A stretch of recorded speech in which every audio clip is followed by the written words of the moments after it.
funds. Mabuti na raw handa kaysa magdusa sa huli.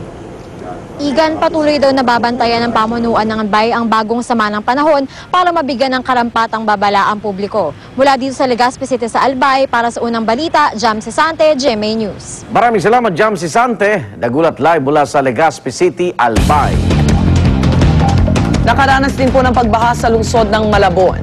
Kaya naman ang ilang residente kinailangan pang gumamit ng bangka para lamang makarating sa kanilang pupuntahan. Narito ang report ni Lia Manyala. Dahil mas mataas pa ang kalsada, lubog agad ang bahay ng pamilya de los Reyes nang umulat, pero kahit bumabaha, tuloy pa rin ang benta ng kanilang tindahan para hindi raw masayang ang kita. Aberyaman sa kanila ang pagtaas ng tubig, pinatuloy pa rin nila ako sa kanilang bahay. Dito nakita kong nakataas na ang mga gamit tulad ng sofa at TV, maging mga motorsiklo. Pero ang pinakahirap sa kanila, ang kamag-anak nilang may cancer. Sanay na po ba kayo? Hindi. Hirap talaga eh. Kahit taga-dampalit kami, talagang mahirap. Ano pong Actually, naabot ng month. Depende pa yung kung madaling magagawa yung palaisdaan. Sa mga lugar na malapit sa mga palaisdaan, bangka lang ang pwedeng sakyan para makauwi dahil gabewang ang taas ng baha. Para sa unang balita, Lia Manyalak reporting. Makibalita naman tayo sa Malabon kung saan baha pa rin ang ilang lugar doon. May live report si Susan Enriquez. Susan. Rhea, kalbaryo pa rin ang inaabot ng ating mga kababayan dito sa ilang barangay sa Malabon, gaya dito sa Barangay Dampalit, particular dito sa Merville Subdivision, kung saan sa mga oras na to hanggang tuhod hanggang baywang pa rin ang tubig sa ilang bahagi nito. Kaya hindi pa rin makarating sa kanilang mga tahanan yung mga residente kung sila maglalakad lamang. Kinakailangan sumakay sila ng mga rubber boat na siyang nasasakyan dito para doon sa mga lugar na bahagi dito sa Merville Subdivision. Ayon nga sa mga residente, ang pagbahang ito ay dulot ng walang patid na pag-ulan simula pa ng Biyernes at sinabayan pa nitong high tide. At ang nakapagpalala pa dito ay ang pagkasira umano ng ilang palaisdaan. Kapag nasa kalsada dito sa Barangay Dampalit, hindi doon mapapansin yung pagbaha dahil tinaasan na yung kalsada. So ang binabaha ay yung loob ng mga bahay. So yung tuloy-tuloy na pag-ulan itong mga nakalipas na araw ay nagpabaha na doon sa mga karamihan sa mga bahay dito sa Barangay Dampalit. Ayon dito sa Dampalit Police Detachment na nakausap natin ay inaayos na naman daw yung nasira mga palaisdaan dahil talagang kapag malakas yung pag-ulan, yun talaga yung nagiging problema nila, yung pagkasira ng mga palaisdaan na nagpapataas ng tubig sa kanila. Pero ang pinapangambahan nila sakali magkaroon ng tuloy-tuloy na pag-ulan, baka magpawala pa ng tubig yung mga dam, ito ay makakapekto na naman sa kanila. So ang solusyon dyan ay sana nga magkaroon na ng daluyan ng tubig talaga dito sa kanilang lugar. Yung Dampalit Elementary School ay tanaw na tanaw po natin dito na mataas pa rin yung tubig, kaya kasama po ito sa mga eskwelahan ngayon sa Metro Manila na walang pasok. Itong Dampalit Elementary School na mula sa nakikita natin ay talagang hanggang tuhod pa rin ang tubig baha. Bukod dito sa Dampalit, ang Panghulo Elementary School dito po sa Malabon ay wala rin pasok dahil nga sa mga pagbaha. Mula po rito sa Dampalit, Malabon, back to you, Rhea.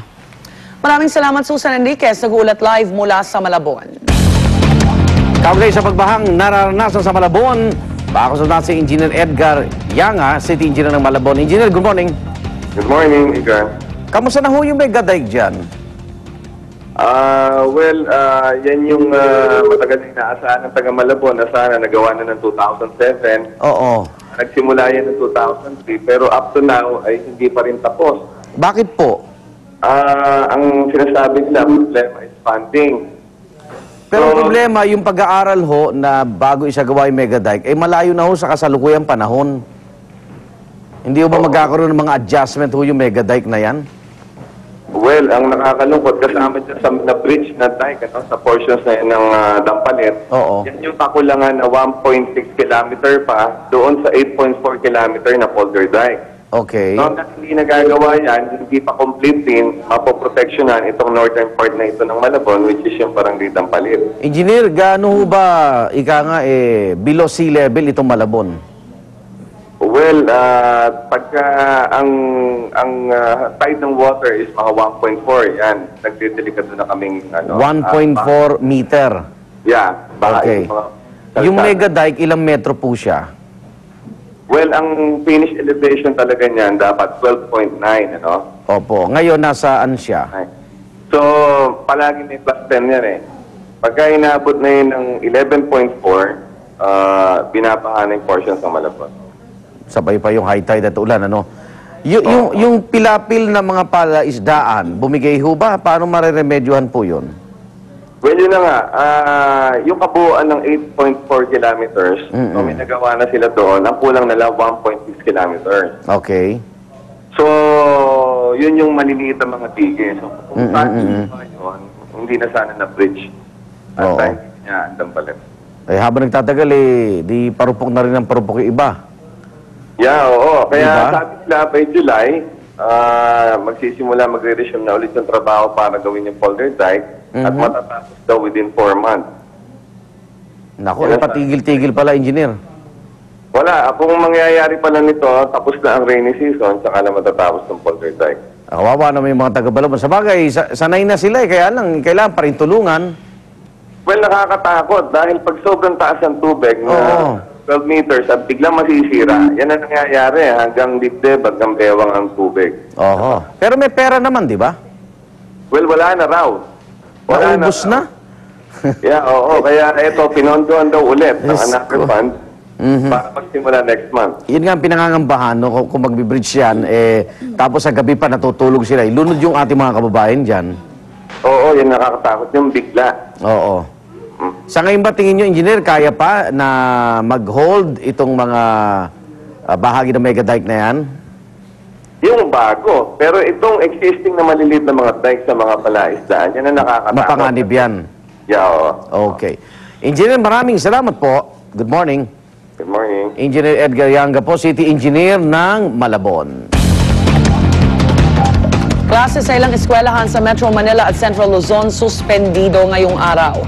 Ayon sa Public Information Office ng Valenzuela, walang pasok sa Pinalangad Elementary School, Pio Valenzuela Elementary School, Polo National High School, Coloong Elementary School, Isla Elementary School at A. Beato Elementary School. Wala rin pong pasok sa Wawang Pulo Elementary School, Pasolo Elementary School, Dalandana National High School, Tagalog Elementary School, PR San Diego Elementary School at A. Fernando Elementary School.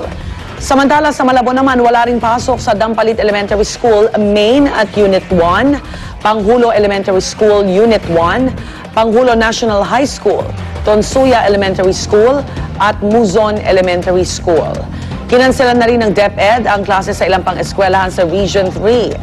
Sa Bulacan, walang pasok sa Longos Elementary School, Zamora Elementary School, Saluisoy Central School at Bangkal Elementary School sa May Kawayan.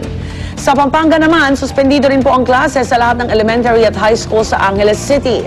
Wala ring klase sa Tapinac Elementary School, Ilalim Elementary School at Barreto Elementary School sa Olongapo City. Ipinaubaya naman ng DepEd sa mga school head at mga local government unit kung magsususpende sila ng klase. Sa ibang balita, presyo ng produktong petrolyo ng ilang kumpanya ng langis tumaas na naman. Simula po ngayong alas 6 ng umaga, magpapatupad ng 25 sentimo kada litrong dagdag presyo ang Phoenix Petroleum Philippines sa kanilang diesel. Ang Shell at Chevron naman, nagpatupad din ng kaparehong dagdag singil sa diesel maging sa kanilang kerosene kaninang hating gabi. Ang panibagong oil price hike ay bunsod pa rin ng paggalaw ng presyo ng krudo sa pandaigdigang merkado.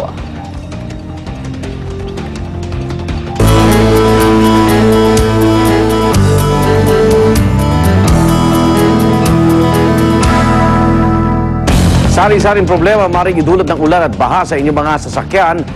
Kaya't ngayon tagulan, importanteng nasa mabuting kondisyon ang inyong mga sasakyan. Ang ilang car care tips sa report ni Pia Arcangel.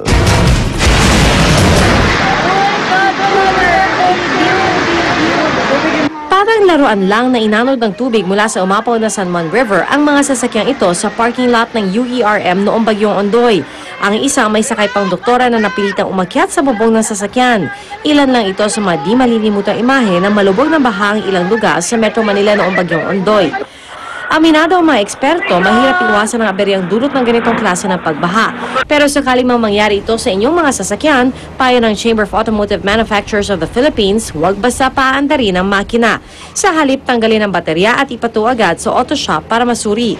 Simple lang ang dapat tandaan kapag pinapacheck ang sasakyan tuwing tag-ulan. Una ay ang brake pad. Kung basa na kasi ang inyong preno, maaaring di na ito kumapit. Pangalawa, papalitan ng rubber sealing ng bintana kung luma na para di pasukin ng tubig ang inyong sasakyan kapag malakas ang buhos. Huwag din kalimutang ipasilip ang gulong, baterya at langis o oil. Maghanda rin ng emergency kit na may lamang toolbox, spare tire at early warning device. At kapag inabutan ka na ng baha sa daan, dapat marunong kang magmaniobra ng sasakyan. Pag may nakita kayong puddle of water na kailangan yung daanan, sukatin nyo muna. If it's only within the floor level, it's okay. No? And once you're there already in between the water, na floor level lang siya, just don't let go of the gas. No, huwag mong bibitawan kasi pag nag-backflow yung tubig at pumasok sa loob, it can cause damage to the engine. Ang sasakyan ni Ferdy minsan na pinasok ng baha sa Espanya, Maynila. Kaya ngayon, bukod sa kompleto lagi ang kanyang emergency kit, regular na rin niyang pinapacheck up ang sasakyan. May diskarte na rin daw siya tuwing tag-ulan. Kasi minsan yung mababang baha lang, mahirap na lumusong yung sasakyan. Kaya pag isa pa rin, pag umuulan, magpapalit ako ng sasakyan, yung medyo mas malaking sasakyan. Para sa unang balita, Pia Arcangel reporting. Mga kapuso, iba na laging handa, magplano, magsiguro at makibalita para I am ready. Pag-uuna isang gusali sa China, siyam ang patay. Angelina Jolie bumisita sa mga refugees sa Malta at Italy bilang paggunita sa World Refugee Day. Huwag pa uli, tutok lang sa unang balita.